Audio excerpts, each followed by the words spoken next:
What happened? Yo, this is your girl, RebelRae, and I'm your hostess with the mostest, and this is the Prune Tree Podcast.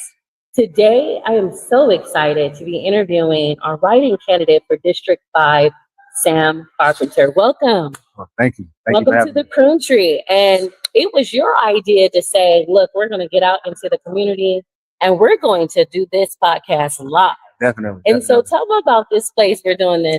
We're at Emery's. This is a local small business located in District 5. They have some amazing food from barbecue to macaroni and cheese, yams, greens. So this is one of my favorite restaurants here in District 5. I come here on a weekly basis. That's dope. And thank you for inviting us out. And shout out to the owner, Emery's. What's his name? His name is... I put you on the spot. I'm sorry about that. It's okay. Interviews are hard.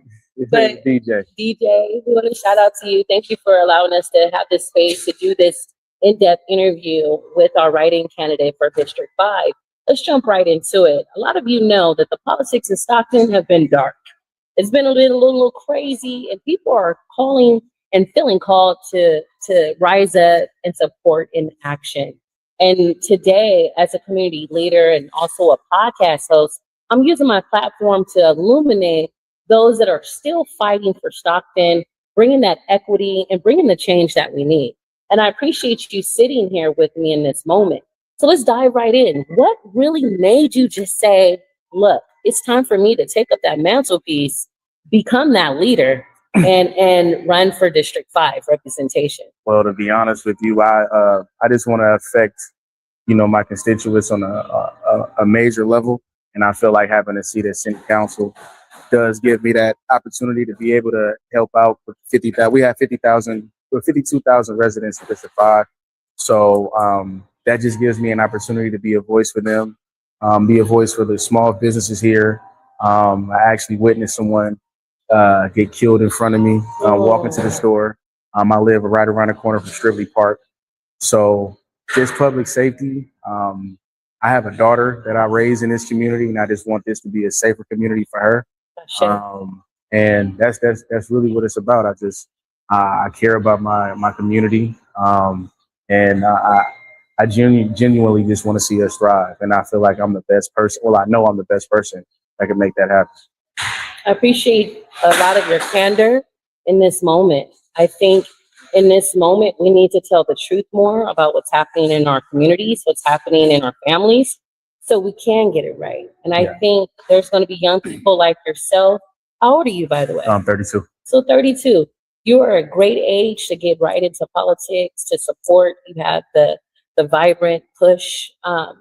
What do you think is going to be needed in this district seat in this moment? What's needed is someone that's transparent, someone that's God-fearing, someone that puts the people first, someone that actually cares, that doesn't have any background ties or any political ties to other, entities. You just need someone that's strictly here for the people and going to be a voice for the people. And when I get in office, I'm still going to be accessible. I'm not going to be someone that just ignores my constituents. I'm going to be accessible to everyone, no matter how small or how big the problem is.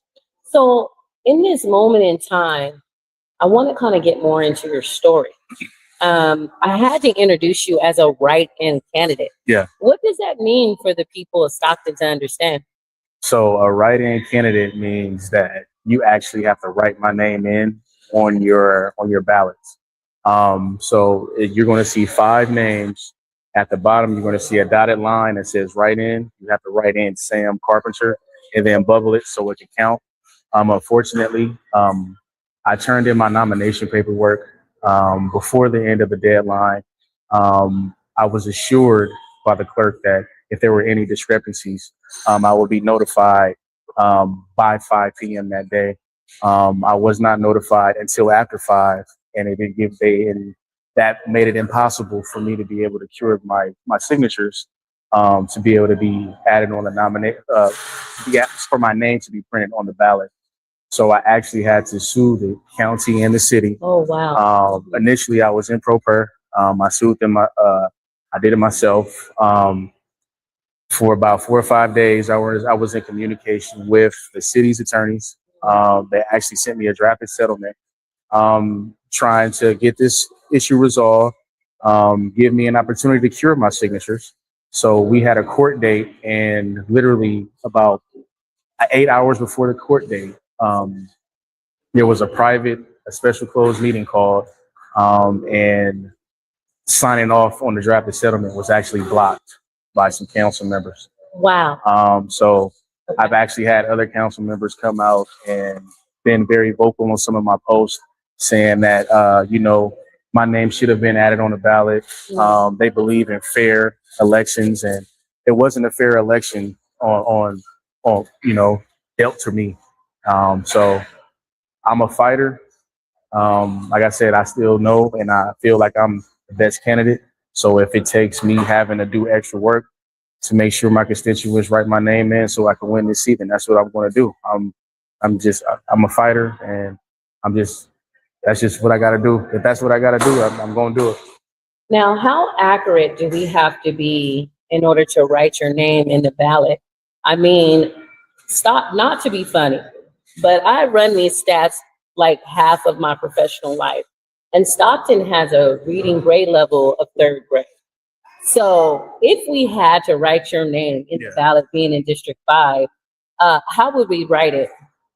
Well, I've been in communication with Miss Olivia Hill, who's over the Register of Voters, and she let me know that there will actually be something there at the voting polls that have the write-in candidate's name on there.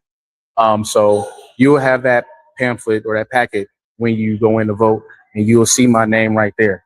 So Sam Carpenter. So Sam, tell me a little bit more about your upbringing. We've seen a plethora of many different upbringings, people coming back to Stockton, people living in Stockton, people going off to school, then coming back and feeling this cause to come back and give. And so in this moment, tell us a little bit about yourself.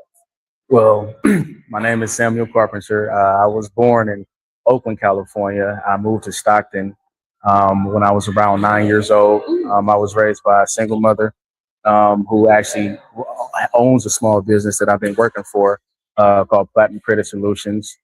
I've been working for her company since I was 16 years old. So I have, a huge knowledge of financial literacy.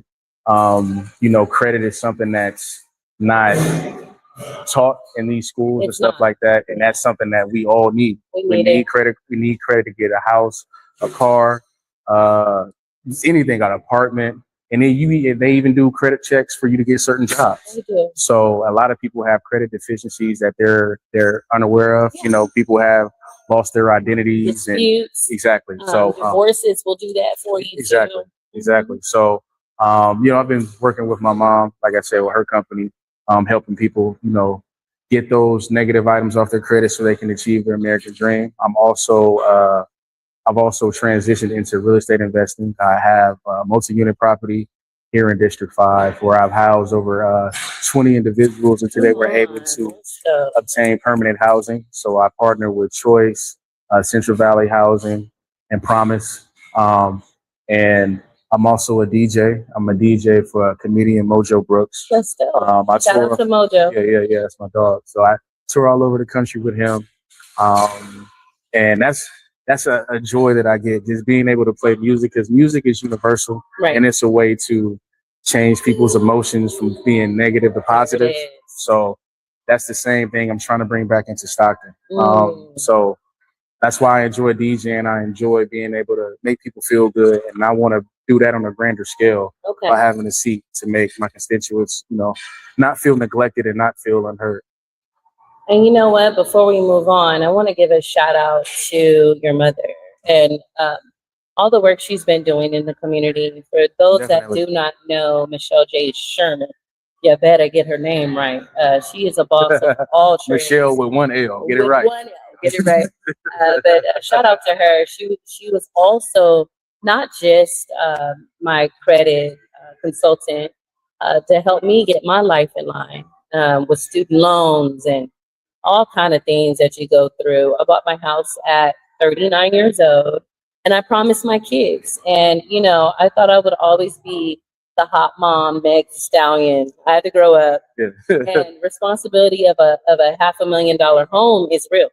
And so I really want to give a shout out to her and you too. Appreciate for it. like really supporting the ability to push the dream of my children and myself to own my first home in California. That's big Right. for a single woman. And inevitable for that. Like when you see it, you can achieve it with the right people. Definitely. Right. Definitely. And so I wanted to take the time to give a shout out to Michelle J. Sherman. And if she's watching, we love you. Love you, Mom. One of the things that I really wanted to jump into was the fact that you really talked about losing someone in your arms in District 5. And there have been many, many deaths in District 5. As you know, being a community leader here, and for the last of my 3 years as the coalition CEO and leader of Reinvent South Stockton Coalition, we looked at the deaths that were happening in South Stockton, and your district falls in South Stockton. Not only are there pedestrian deaths are some of the highest in San Joaquin, we have high gun violence. We have a fentanyl overdosing that's very much high. So we're going to get into a lot of these hard questions. You ready? Definitely. So first, starting with housing and homelessness. When it comes to housing and homelessness policies, where are you at with supporting the Stockton's initiative for housing and homelessness? Well, I feel like we have a lot of amazing programs already established, and it's about just making sure they stay funded so they can be able to continue to do some of the work that they're doing. Like St. Mary's, Central Valley Housing, Choice, and Promise. A lot of times these programs run out of money because they're government funded. And then that's just making sure that they have all the resources they need to be able to do the work that they're doing. Where are you at with, per se, running an achievable analytic or working with them to look at their analytics when it comes to equity? So what we're finding out is a lot of the African American community members are unhoused in San Joaquin. A lot of them, many having their vouchers in hand and dying before they even achieve housing. And that is a stickler for me, right? Being a community leader and being and truth telling. So that either tells me that there is something going on with the decision making of these entities getting all of the money, or there is something going on with the pathway to ensuring stable, affordable housing for the most vulnerable. As you know, we did away with the DEI. We're coming back with that. It's been a lot of controversy on the national level, cutting back civil rights, cutting back equity, ensuring that equity in housing is one of those major things. Is that a part of your practicum, and what are you going to do to try to fix that? Well, 110%. I've already housed over 20 individuals until they were able to get permanent housing. So that's something that's 110% at the top of my list, right with public safety. That's a major issue that we have in District 5 in downtown Stockton is the homeless situation. Businesses not really feeling comfortable being open at certain hours, or people not feeling comfortable to be able to come down to Stockton, downtown Stockton, and shop because of the way it looks or the way things are portrayed. So I've already proven that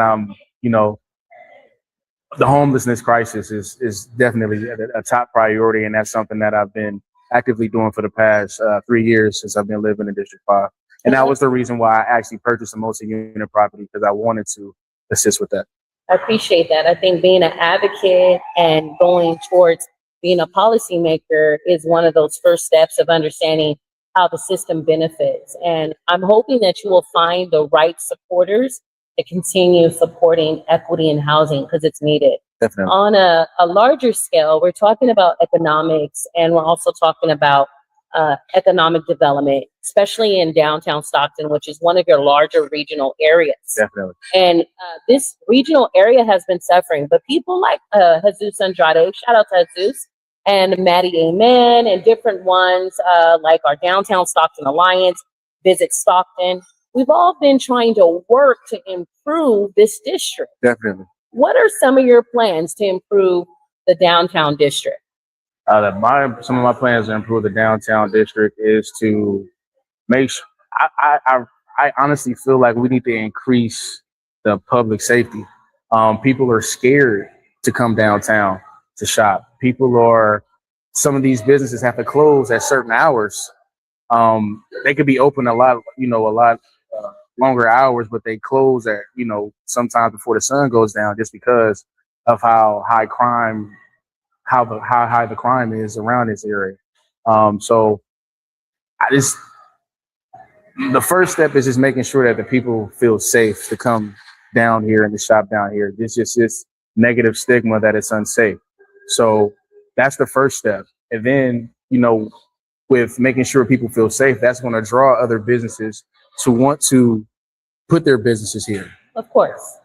So. When you talk about crime and safety, again, a shout out to your mother who also sits on the Civil Service Committee. I know they are been talking with the chief.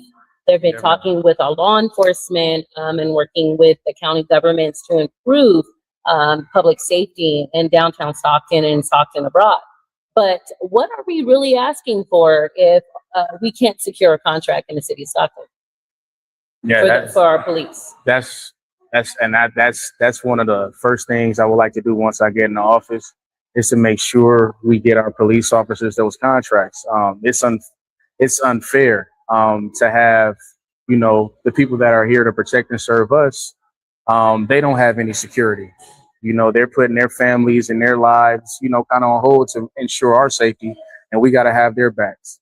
So it's unfair, and it doesn't make sense that it's almost been a year without them having their, the SPOA having their contract, and that doesn't make sense. I actually graduated from the Stockton PD Community Academy. It was a 6-week program where, I got a chance to meet Chief McFadden, the deputy chief, Annabelle, and, all the, a lot of different police officers. I was able to do the ride-alongs, and it gave me a hands-on experience of just what they go through, what they're sacrificing.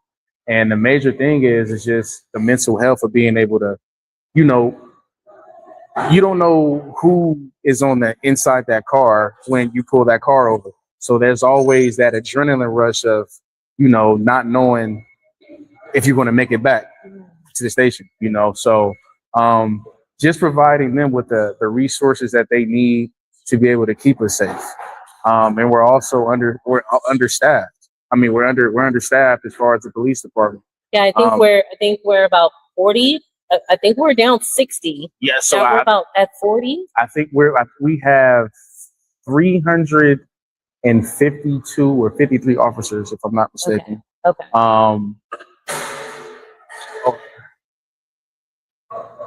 I think we have about 100. We're down 100. We're down 100. So we don't have a full force. And I think what's been happening is when our police officers are called out and there are multiple things that are happening, definitely, those small things like vagrancy, loitering, vagabonds, breaking in, car breaks in, they don't get to those. And we've seen like this large, I would say, increase in that. And I shared this with Vice Mayor Jason Lee when he was running. One of the things that I found was a homeless person smoking a pipe in the back of my Tahoe. They're that bold. And I called the police. This person had guns on them. They had knives. They had all kind of stuff. And thank God my spouse, who's, military experience, had the experience to handle that. But I was so scared. And again, this is the same exact person who tried to break into my car 3 times. I had a kill switch on my Tahoe. All I'm saying is there are average people, taxpayer citizens, who are really trying to maintain a presence in Stockton. Definitely. And really venture down to the places we like to eat. We have some of the best taco trucks in your district. On Wilson Way. We have the Wilson Way has the best They have Mexican the food. best hub for food, Yes. for Mexican food. And you know, all of the loves and like a lot of our memories, I've been living here all my life, are down here in downtown Stockton. I think some of the major churches too, shout out to Greater Christ Temple, they've really been showing up for you as well. Definitely. I appreciate them, Pastor Bishop Dockery.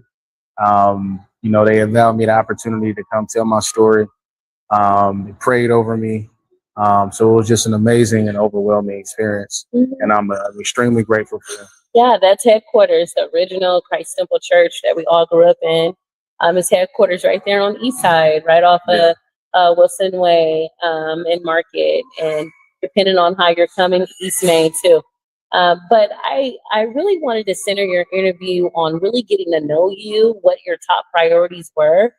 If you can list that for the audience, that would be nice. Like I said before, my first is public safety. The second would be the homeless crisis.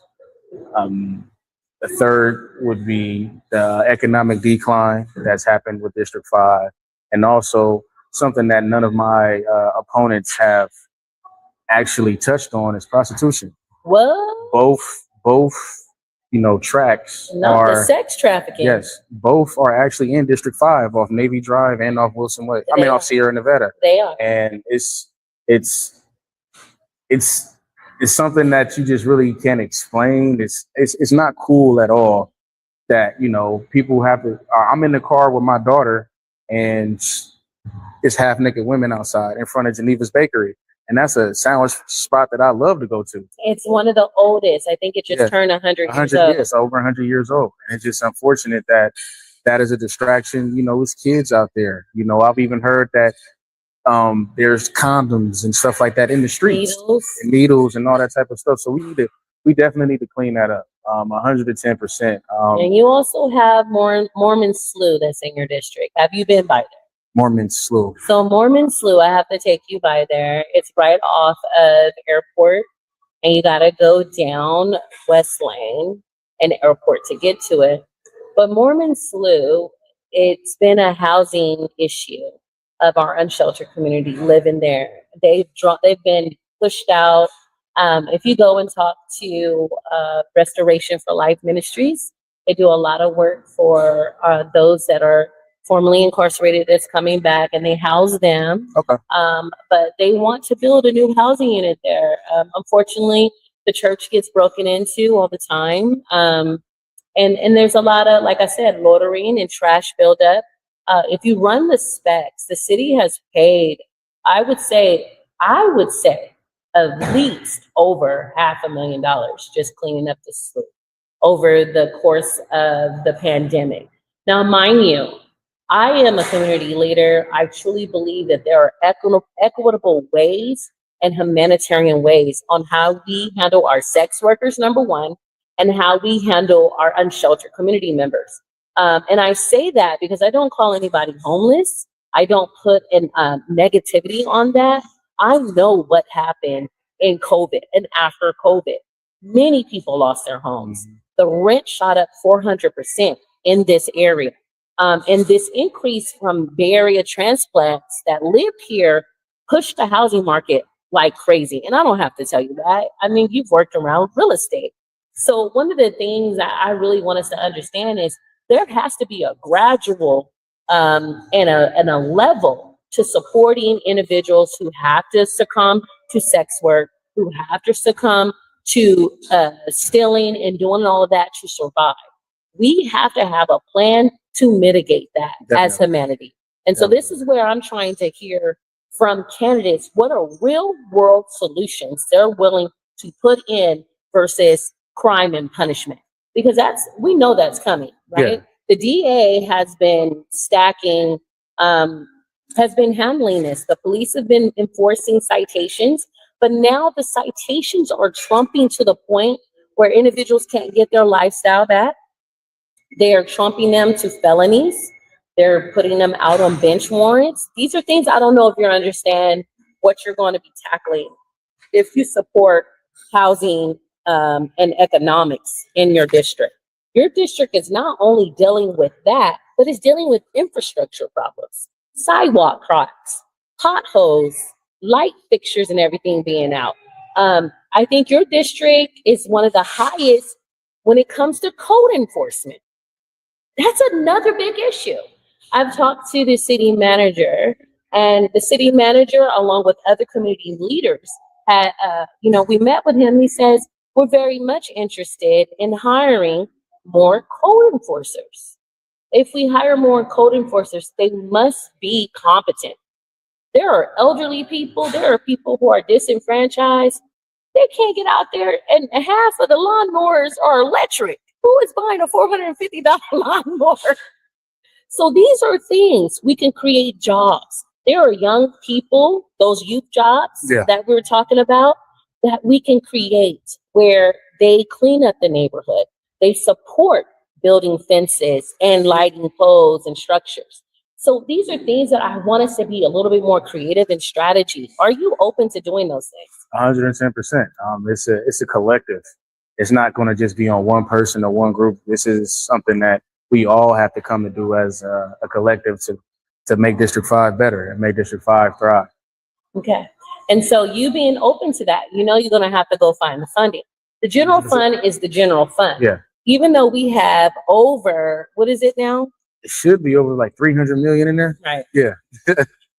Even though we have that, we are a history of a city that's been bankrupt. Definitely. And so they're being very, very sufficient in supporting that we don't touch any funding that we don't need to.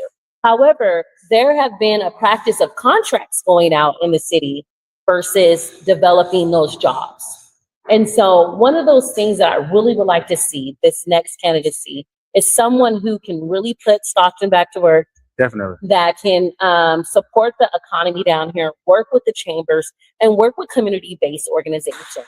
And this was something that I was telling Vice Mayor Jason Lee in his candidacy when he first came. I said, there needs to be a direct pathway to community-based organizations that are caring.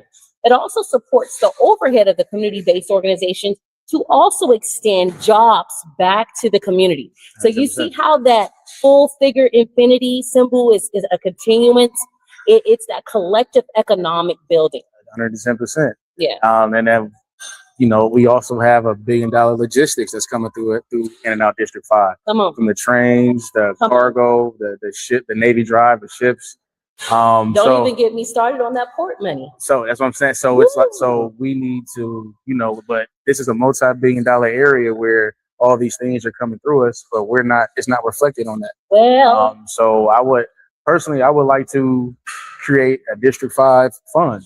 It's no fund we have a general fund for the city, but there's nothing specifically designated for District 5. And like I said before, District 5 is the heart of the city. Mm-hmm. So we got to get this heartbeat back going so we can get out some fresh blood to the rest of the city. So I would like to get, like I said, start a District 5 start at ground zero. Yes. And be able to, Now, is the waterfront yours also? Yes. Okay. All the way east side Stockton, all the way to like 99. Okay. Harding, kind of like across the street from the adult school. Navy Drive, Conway Homes. Yes. And so what do you know about that waterfront? You know how special it is? Yeah. You've been around hospitality. Mm-hmm. You've been around real estate. You've been around entertainment. All of it works together. 100%. And guess what? That waterfront holds all three. Why are we not engaging in supporting our Visit Stockton initiatives, to supporting the arena, the concert, working in concert, the waterfront warehouse, okay, the apartment living around there, the hotels that are around there? Yeah. Why are we not working together to stimulate economy there? I agree with you 110%. I agree with you 110%. Mm-hmm. Like, that's something that we need to do. But it also goes back to public safety. People are scared to come here. People were scared to hear about a concert in Stockton. No, it might get shot up. You know what I'm saying? People were afraid to come here. So we have to change that stigma so we can be able to have those different things. You have artists that don't want to come here, because they have beef with other rappers in the area or whatever's going on. It's not just rap. Yeah, not right? rap. Yeah. We have country. We yeah. have rock. We Yeah. have all of these genres that used to come into Stockton. Yeah. I miss it, right? Yeah, I remember. We used to have jazz right there on the waterfront where you could pull your boat at. Yeah. You know? And we used to have friends and family come in from the San Francisco. A lot of people don't know. We have a deep channel right there at the waterfront where many boats come in. Yeah, definitely. From San Francisco. We can have that again. Yeah, we will. We need to work with it. Right? We will. So I'm looking for a candidate in this moment. The primary is June 2nd. If you haven't got your voting in, continue. Your voting ballot, your your mail-in voting ballots are already out. Yeah. You can drop those off here at the county register. They have a drive-in, and they have many outposts. You can go to the voter registration. We're going to close this interview out. Okay. One of the things that many of us want to know and we're tired of, we are absolutely tired of, is the bickering on the dais. What are you going to do different if you as a write-in candidate get that seat? How are you going to conduct yourself and make sure you can get some work done? First step is just being respectful. Just treating others how you want to be treated. Understanding that, just because somebody disagrees with your ideas doesn't mean that you have to be disrespectful or belittle someone. So we just gotta, bring respect back to city council. It's not there anymore. A lot of stuff isn't getting done. City council meetings are going 5 and 6 hours because they're up there arguing the whole time. And you have people that made dinner early, had to make sure their kids and everything are, taken care of before, and they're spending their time and energy to come to these council meetings to be a voice and to be active. And it's just unfair that nothing really gets done. It's just a bunch of back and forth and arguing. And that's reflective on the whole city. The people at top are going at each other. So that's why everyone down here are going at each other. You know what I mean? It's a domino effect. So we need someone up there, me, not someone, you need Sam Carpenter up there to settle all this. You need somebody in there that's transparent, that's fair, that's God-fearing. And we need God back in city council. We need God back up there. And that's it. Saying a lot. We need God everywhere. Yeah. I want to thank you. Thank you. Thank you for your time. Thank you so much. Plug your platforms right now so people know where to follow you. Okay, you can follow me on Instagram at DJ Hermetic, DJ HERMETIC, or you can follow my candidacy page at Sam Carpenter, District 5. So you can follow me on Sam Carpenter on Facebook as well. I want to thank you again for this wonderful interview. You answered all the tough questions. I never shy away. I am in this thing to win it for the city of Stockton. I do appreciate you being here. Thank you. Thank you so much for your time. All right. And next time on the Prune Tree podcast, we will be coming live with many other candidates that have been reaching out to hear what they have to say on this platform. Until then, remember to write in for Samuel or Sam Carpenter on your ballot for June 2nd primary. Y'all take care. You could do it right now. We got that ballot right now. Go ahead and put in Sam Carpenter and you can drop it off, or you can actually get it scanned at the register of voters. For sure. Thank you for that. I'm a write-in, so that's right. We got to get it going now. You know what I mean? I don't have the luxury of, I gotta make it count them now. So go. You got that ballot on your bed or dresser? Go ahead, just fill it out. Type in write in Samuel Carpenter, and go ahead and take it down there.